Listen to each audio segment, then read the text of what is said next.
رشتے طے کرتے وقت کیا دیکھنا چاہیے؟ حضرت سیدنا عمر فاروق رضی اللہ عنہ اپنی رعایا کی خبر گیری اور حاجت روائی کے لیے اکثر رات کے وقت مدینہ منورہ کا دورہ فرمایا کرتے تھے کہ کہیں کوئی مصیبت زدہ یا مظلوم مدد کا منتظر تو نہیں۔ حضرت سیدنا اسلم رضی اللہ عنہ کا بیان ہے کہ ایک رات میں بھی مدنی دورے میں امیر المومنین عمر رضی اللہ عنہ کے ہمراہ تھا۔ آپ رضی اللہ عنہ تھک کر ایک جگہ بیٹھ گئے اور ایک مکان کی دیوار سے ٹیک لگا لی۔ اچانک ایک آواز سناٹے کو چیرتی ہوئی آپ کے کانوں سے ٹکرائی۔ بظاہر وہ خسر پھسر ہی تھی مگر ماحول کی خاموشی کی وجہ سے صاف سنائی دے رہی تھی۔ اسی گھر میں ایک عورت اپنی بیٹی کو بیدار کرتے ہوئے کہہ رہی تھی، بیٹی اٹھو اور دودھ میں تھوڑا سا پانی ملا دو۔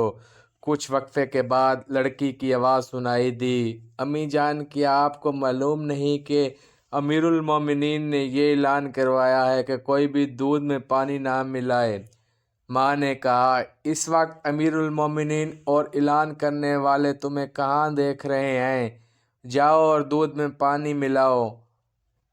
مگر بیٹی صاف انکار کرتے ہوئے کہنے لگی، امی جان اللہ عز و جل کی قسم یہ مجھ سے نہیں ہو سکتا، میں لوگوں کے سامنے تو امیر المومنین رضی اللہ عنہ کی اطاعت گزاری کروں اور تنہائی میں نافرمانی۔ حضرت سیدنا اسلم رضی اللہ عنہ فرماتے ہیں کہ امیر المومنین حضرت سیدنا عمر فاروق اعظم رضی اللہ عنہ نے ماں بیٹی کی گفتگو سن کر مجھ سے فرمایا، اسلم اس مکان کو اچھی طرح پہچان لو۔ پھر آپ رضی اللہ عنہ ساری رات اسی طرح گلیوں میں دورہ فرما رہے تھے۔ جب صبح ہوئی تو مجھے اس مکان کے مکینوں رہنے والوں کی معلومات کے لیے بھیجا۔ میں نے معلومات کی تو پتہ چلا کہ اس گھر میں ایک بیوہ عورت اپنی کنواری بیٹی کے ساتھ رہتی ہے۔ میں نے بارگاہ خلافت میں حاضر ہو کر اپنی کارکردگی پیش کر دی۔